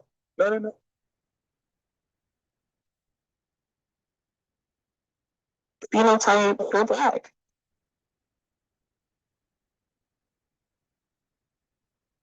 No, okay, listen. Maybe this skipped you. Europeans and Arabs, they are the only people who call people a color based on their skin tone. Africans, nobody, listen to me, you can Google this, nobody on earth has ever named themselves after their skin color. That was an outside colonizer thing. I give you two examples. Bilal al-Sudan, they named the Kushites, the Nubians, after their skin color, and it was derogatory, it was in a derogatory sense. You had Portuguese people and Spaniards went around calling everybody negro by the skin color in a derogatory sense. Africans, Haitians, Jamaicans, or anybody of dark hue did not name themselves after their skin. That was a colonizer practice. Black Americans, we didn't name ourselves after our skin color because Prince, the former artist, formerly named Prince as the artist, he is light as snow. He's not dark skinned. The average Black American is not dark skinned. I'm not dark skinned. So black to us, when we say black banks, are we naming a bank after our skin color? When we say Black Wall Street, when we say black love, black pride, black power, are we naming the color of our skin? So for us, black had nothing to do or little to do with skin color and more to do with a struggle and experience in America. So back to us, we're using it more of a descriptive term, a cultural term. Well, sort of. So black in Black American use, we use black as a proper noun. You can Google that right now. It's going to show that Black Americans use black as a proper noun. Black used anywhere else was an adjective. But again, even if it was used in any proper noun sense, it was outsiders calling them that. So Black Americans, black to us meant a 400-year struggle. So this was before FBA This is before Adolf. That's why I say we name everything associated with us black, and that's not color. We say black economics. We say black on black crime, right? Ain't that something? That's not after a skin color.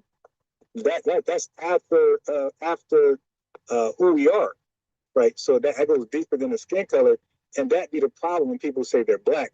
They usually point at their skin color,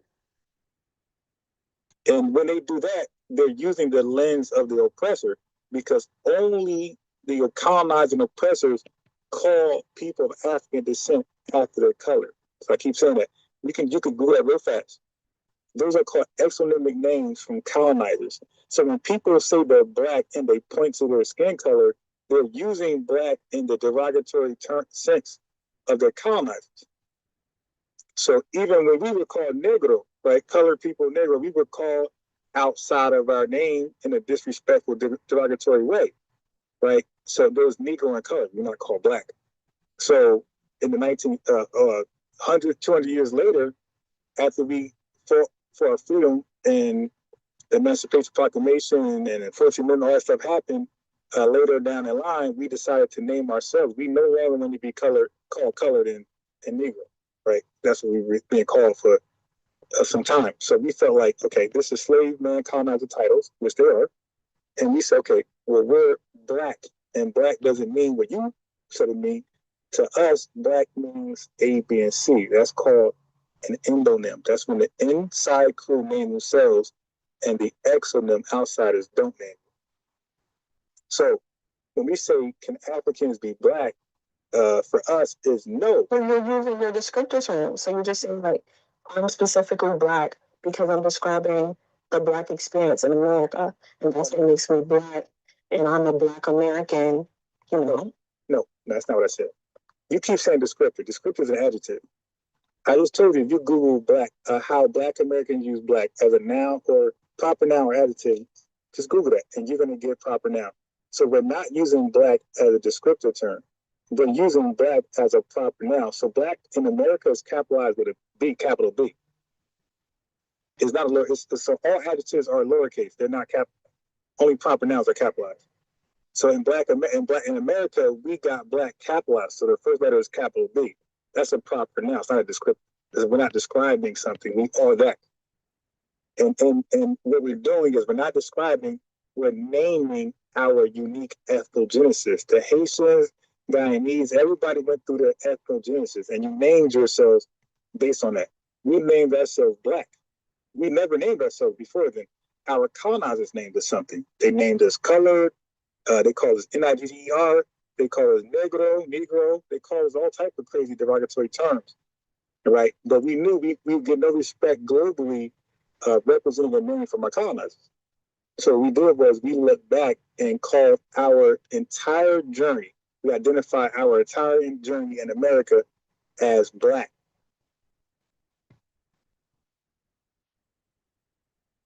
So we're not describing, we're naming our entire experience, our entire ethnogenesis in America. See, everyone is open to this. So just like, you know, make sure I can correct myself so wrong and speak about it right. You know, I can't integrate into ethnicity, but I can be a very around the ethnicity's culture. I'm saying, and listening to you, of course, if this is someone who's addressing me in the comments, I was raised predominantly around Black culture. I see Black idols. I see Beyonce. I see all of those stones around the idols. I'm looking at the Caribbean, I'm not looking at Caribbean idols for my Black idols in America. I'm specifically looking at Black American women to represent me as a Black little girl. I could say I'm Guyanese all I want. And culturally, or ethnic wise, I would be raised as a Guyanese girl. But I am still Black. At the end of the day, I would still be Black. So and that's why we would say in what sense. So you're saying you would be honorary Black because you adopted the culture. Is that fair? That is fair. I would say I'm honorary Black because I adopted the culture. And I'd still be treated My whole idea on this whole black thing is I understand a lot of you guys use it to describe your struggle or something like that. It is typically, I looked it up, correct me if I'm wrong, but it can be used as a descriptor term. Yeah, no. You can't. Okay. So you gotta see the thing about research is that it gotta be worded correctly. Yes, people do use black as a descriptive term, but around the world. After. Yeah, it's a proper noun. It could be used as a proper noun. Listen, what I'm saying. The people who use it as a descriptive term, they're borrowing the derogatory terms from their former colonizers because they were called Negro and they were called Balad al Sudan. They didn't call themselves that. They have tribal names or they have country names. We just talked about people from Guyana or Guyanese. They're not black, right? They don't call themselves black. They don't have a black flag. They have a Guyanese flag. They have a Guyanese culture. Nothing about the country is black, right? In no sense possible other than your skin.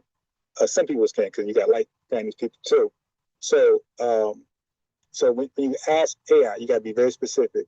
You got to say, use the words, you saying descriptive. People do call themselves black as descriptive. We see it all the time. When Jamaicans call up, they'll say they're black and they'll point at their skin. So he's using it as a descriptive. But you got to ask AI, when Black Americans use black to identify themselves, their ethnic group, ethnicity, are they using black as a descriptor or a proper noun? Are they describing their entire experience? And I'm black. I'm black my whole entire life. My mom black, dad black, grandma, and we never looked at our skin to say black.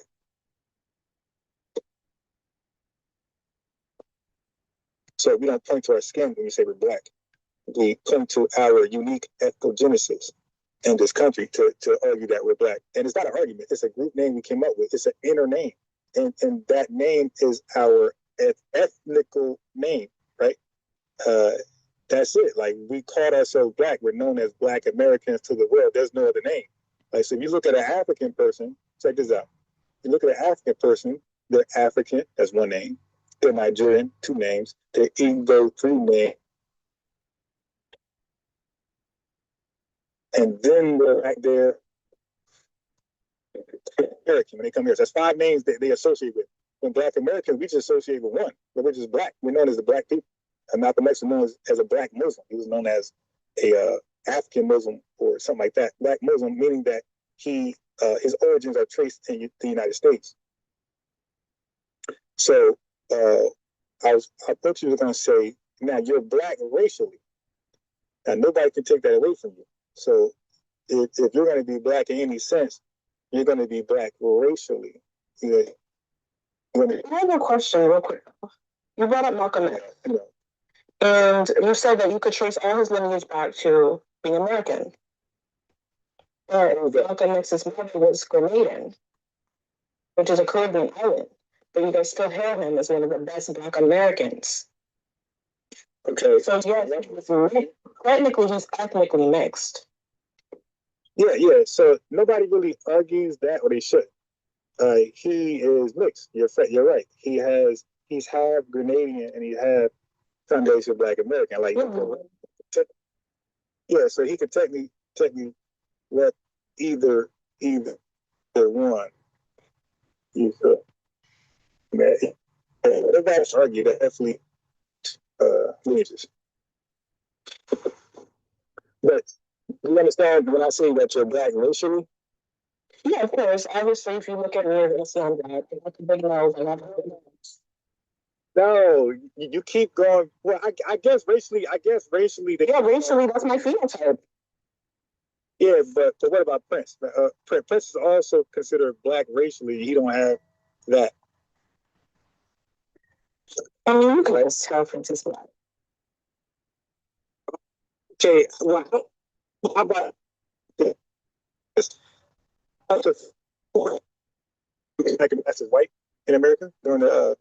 I know I was breaking up that badly. Damn, next time let me know. 1800s, 1900s. Are you aware of that? Are you aware that many foundations black? You're breaking up for a second. That's what I'm asking you. Okay. Are you aware that many foundation Black Americans during the late 1800s and early 1900s passed as white? Yeah. Right. You guys are. But it's not a phenotype then. Well, it's part. All right. So what I'm exposing to her is that she's proved my point. It's like you foreigners, you only can associate black with a phenotype or a skin color, and you got that from your colonizers. Your colonizers were the first to look at you and point to your phenotypes and your skin color and say, you are Negro. And when they said you're Negro, they were just saying you are different. And that different was bad. That difference led to transatlantic slavery, right? They're saying you're different and that's bad. And therefore we're going to enslave you. And then we're going to treat you like inferiors. So I'm trying to let the lady know the difference in skin color and phenotype wasn't something respected by whitey people. They pointed that out to say you're inferior. So to call yourself after those same labels and definitions, it's not a good look. It's not a good look. We don't call ourselves black because of that. You might call yourself black because of that, but we don't. We got more respect in ourselves. We don't look at our skin like white folks looked at our skin and say we are black. It's not what we do. We look at our skin and say we're beautiful, we're strong, we're empowering. She's not following. I get it. She's not from the culture. She can only look at it from a lens. She can only look at it from the lens of her colonizers, her enslavers, and that's unfortunate. They have not. They have not had an empowerment movement where they could redefine words for themselves like we did. So they're just lost in that sense. I would say the race black is somewhat phenotype and also ancestry. So I think that's better framing. It's ancestry based and it's also phenotype based, but it's really just ancestry based. Like if you look up the definition, how the OMB defined black, it's definitely ancestry based. Because again, you can look complete white or Hispanic, and your ancestry don't go there; it goes to somewhere in Africa. So the race black is ancestry based, it's not phenotype based.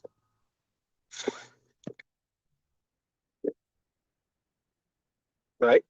Yes. Okay, cool. Yeah. So racially, you be black. All right. But now that so the catch on about that is that you're in America racially you're black, and the Western influence is pushing the racial category to call people black racially, and the confusion is that now black serves a dual purpose, right? It has a dual usage. It represents a race of people, which is billions of people, and it also represents a unique, exclusive ethnic group that's in the United States, which is 50-something million people. So now that causes the confusion. Now, I'm going to put you on game.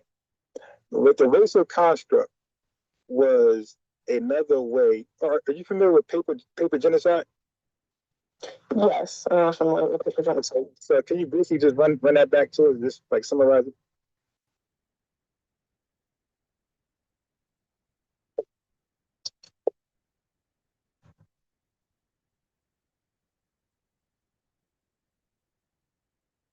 My fault. I think I got muted.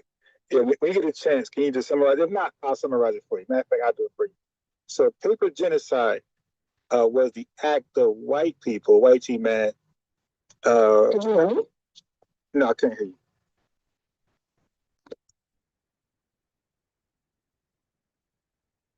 No, not when you're on mute. I ain't gonna hear you.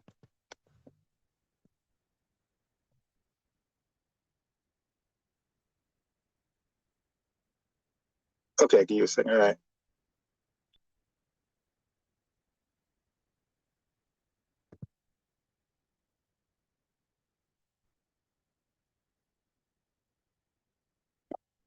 That's interesting. Like when somebody's have,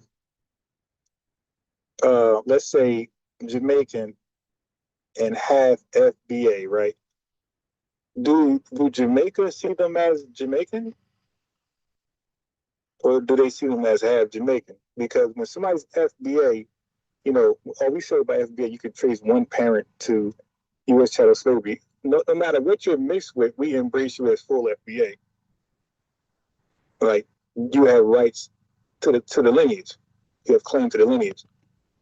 So I wonder if that's how that's seen in the island or Africa. Like, somebody's half from an African country and FBA, or half from. All right. So let me see what she's doing. And it's okay because I encourage this. I encourage, yeah, exactly. You peeped it. She's looking it up. I was going to say that, and you right on the nose. Hold on.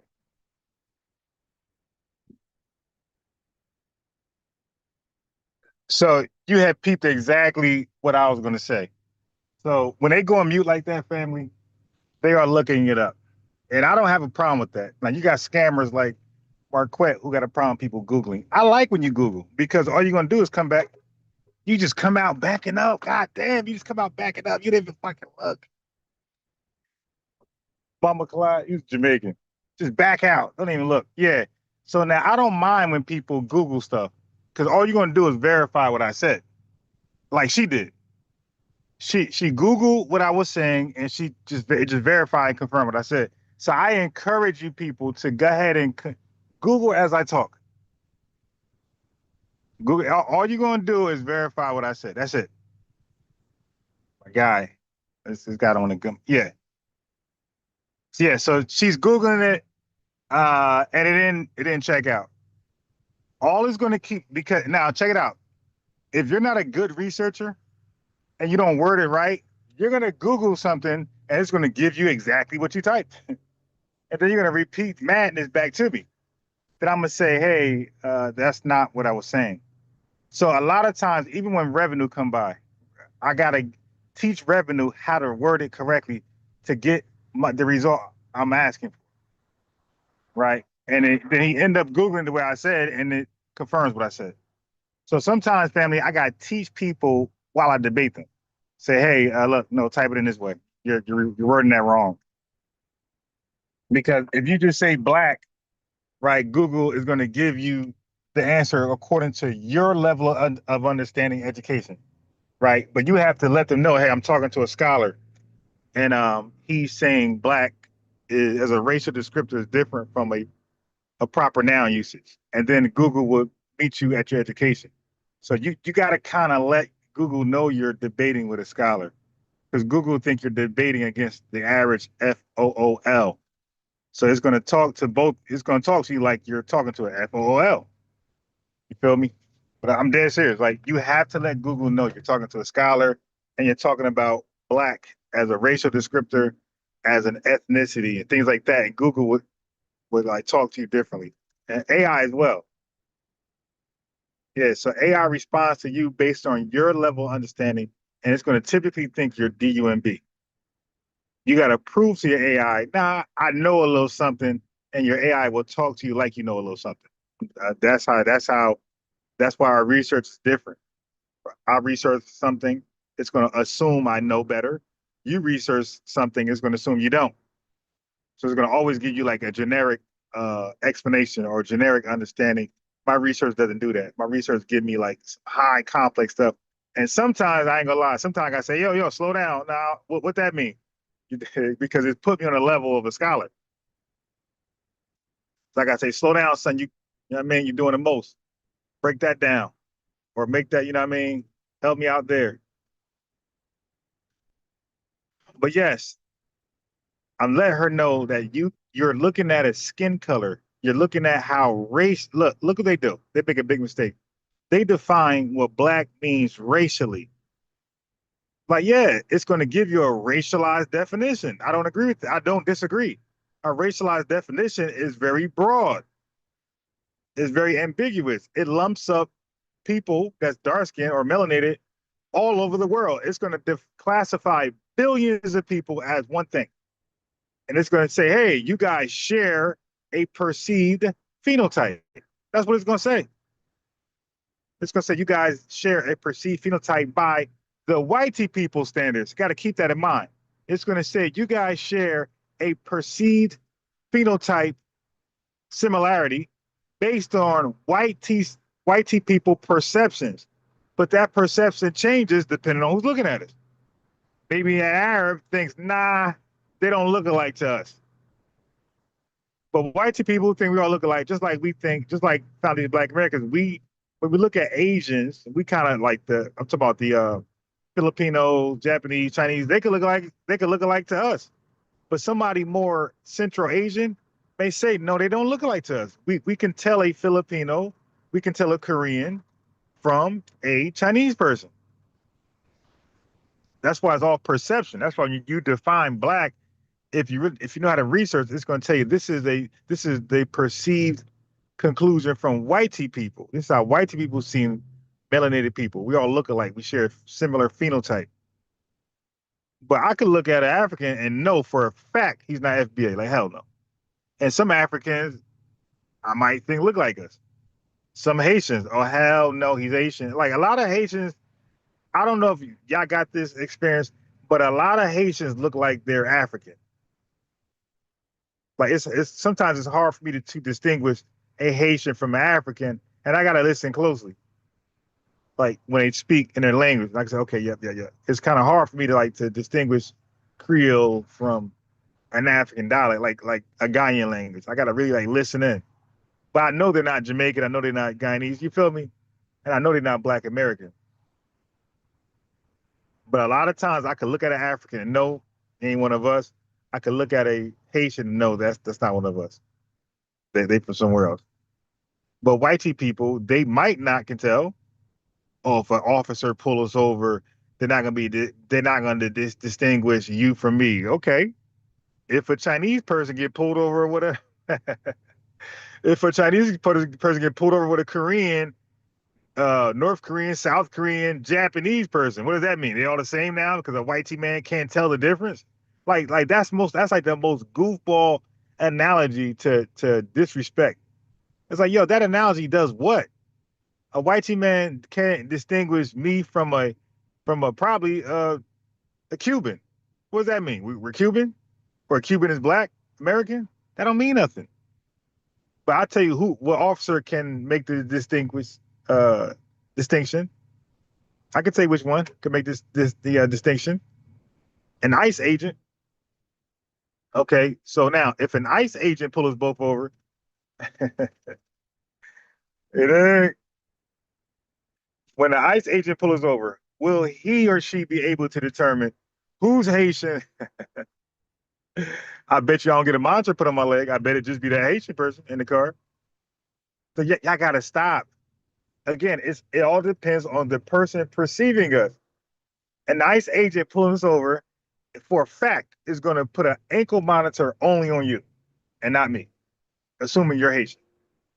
All right. So with that, I'm gonna finish that conversation at 3:30 p.m. Eastern time. You can check me out at that time because it's pretty long. It's pretty lengthy because she went to a lot of bad faith arguments, but she ended up. You gotta see the ending because when you guys talk to these folks, y'all endings be different from mine. I don't be hooping and hollering, cussing folks out.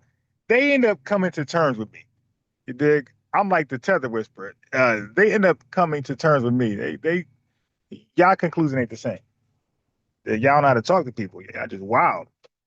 You dig? Y'all really might be in a cockpit. Hey, peace. 3:30 p.m. Boy. Peace. Chat. I had 2 more minutes, but